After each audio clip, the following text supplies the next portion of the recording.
चिदम्बरम, चिदम्बरम की तस्वीर निकालिए, पी चिदम्बरम की। इंडियन एक्सप्रेस में प्रत्येक रविवार को माननीय चिदम्बरम जी का आर्टिकल आता है। इंडियन एक्सप्रेस में प्रत्येक रविवार देश का बड़ा फाइनेंस मिनिस्टर, इतना बड़ा फाइनेंशियल विजार्ड, लंदन और देश के बारे में सारी जानकारी है। लेकिन पी चिदम्बरम साहब एक लाइन नहीं बोल रहे कि ब्रिटिश पार्लियामेंट में WHO ट्रीटी के ऊपर हंगामा हो रहा है, ब्रिटेन देश के पार्लियामेंटेरियन में इसकी चर्चा होनी चाहिए। चिदम्बरम साहब नहीं बोल रहे हैं, अरे राहुल गांधी नहीं बोल रहे हैं। देखिए भाई, डॉक्टर तरुण कोठारी, अमिताभ बनर्जी, प्रोफेसर भास्कर रमन, प्रकाश जी, बीना राघव और माया बलेचा।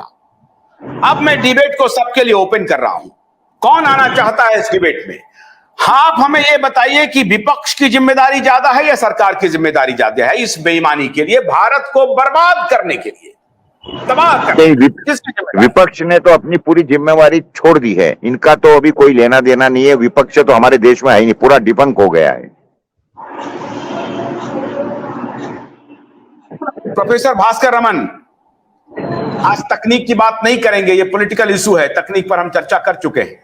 प्रोफेसर भास्कर रमन, ये बताइए आप कि सीधे सीधे विपक्ष जिम्मेदार है या सरकार जिम्मेदार है? मैं ये सवाल, बहुत गंभीर सवाल पूछ रहा हूं, ये बहुत मामूली सवाल नहीं है, मैं इसलिए पूछ रहा हूं आपसे।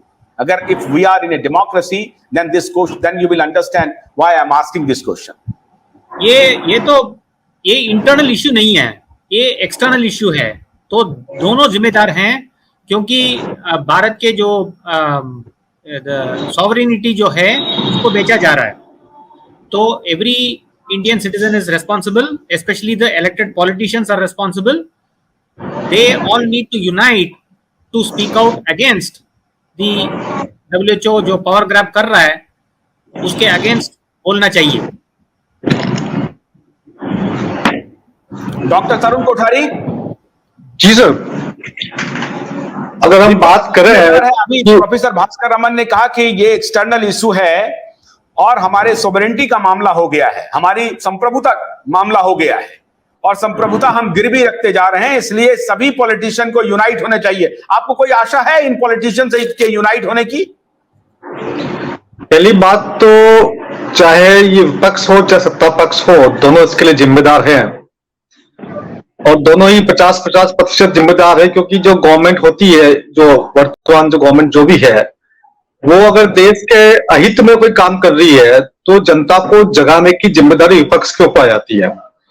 और यहाँ पर तो विपक्ष भी सत्ता के साथ मिलकर के वही गेम खेल रहा है। तो निश्चित तौर से दोनों की बराबर भागीदारी है इसके अंदर, दोनों ही मिल करके काम कर रहे हैं। और रही बात संप्रभुता की, तो देश जो है गुलाम बन चुका है। आज की तारीख में निर्णायक स्थिति देश की नहीं है। चाहे देश के प्रधानमंत्री कोई भी हो, जो निर्णय लिए जाते हैं वो निर्णय कहीं और लिए जाते हैं।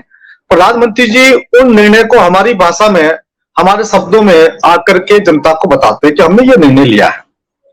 अभी आप बात करेंगे WHO ट्रीटी की, अब तो दुनिया में जो हो रहा है, अब प्रधानमंत्री जी बोल देंगे जी दुनिया में हो रहा, हम भी ट्रीटी को लागू कर रहे हैं। लेकिन उस ट्रीटी में क्या कानून है, क्या क्या संशोधन होने वाला, क्या उन लोगों ने पढ़ा है उसके अंदर? उसमें जबरदस्ती लॉकडाउन लागू करना, जबरदस्ती लोगों की टेस्टिंग करना, ट्रीटमेंट जो वो कहेंगे वही ट्रीटमेंट देना, ये तमाम चीजें जो अभी जो लॉकडाउन लगा उससे भी अधिक खतरनाक वाला लॉकडाउन जो है, अगर ये चिट्ठी लागू होगी तो उसके बाद लगेगा। और एक एक इशारे पर, उनके जो षड्यंत्रकारी संस्था है उनके एक इशारे पर ये काम होगा। तो जितनी भी संस्थाएं हैं, चाहे वो WHO हो, चाहे वो UN हो, चाहे यूनेस्को हो, चाहे वर्ल्ड बैंक हो, चाहे IMF हो, ये सारी की सारी संस्थाएं कहने के लिए दुनिया के विकास के लिए, अर्धविकसित देशों के मदद के लिए है। लेकिन वास्तव में ये सब संस्थाएं अपने आप में एक बहुत बड़ी एजेंसी है जो दुनिया को नियंत्रण में लेने के लिए है। ये विकसित देशों की साजिश है, ये उनकी षड्यंत्रकारी संस्था है कि किस प्रकार से इनके माध्यम से वो हम लोगों पर राज करते हैं। तो अब तो इनका कंट्रोल बहुत ज्यादा हम लोगों के हो चुका है। तो इसके बचने के लिए हम लोगों को एक होकर के इसके ऊपर आवाज उठानी होगी, आम जनता को सामने आना होगा। विपक्ष नहीं आ रहा, सत्ता पक्ष नहीं आ रहा, मीडिया नहीं आ रहा है, और जितने भी तमाम बड़े बड़े जो नाम जो हम कहते हैं, अमिताभ बच्चन ने तो ऐसा लगता है खुद को बेच दिया एक प्रकार से ना। तो उसको महानायक की बजाय अगर महान नालायक बोलो ना, महान नालायक, हिंदुस्तान का सबसे बड़ा महान नालायक कौन है, तो वो अमिताभ बच्चन है। तो उसको तो महान नालायक की पदवी मिलनी चाहिए हिंदुस्तान के अंदर ना।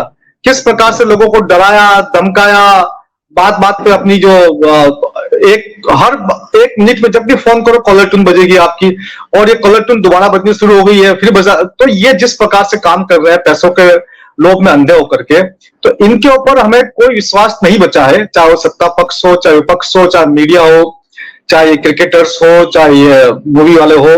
हमारे देश की जनता को अब इनके ऊपर कोई विश्वास नहीं बचा हुआ है। तो ऐसी स्थिति में देश की जनता के साथ में बहुत कम विकल्प बचे हुए हैं।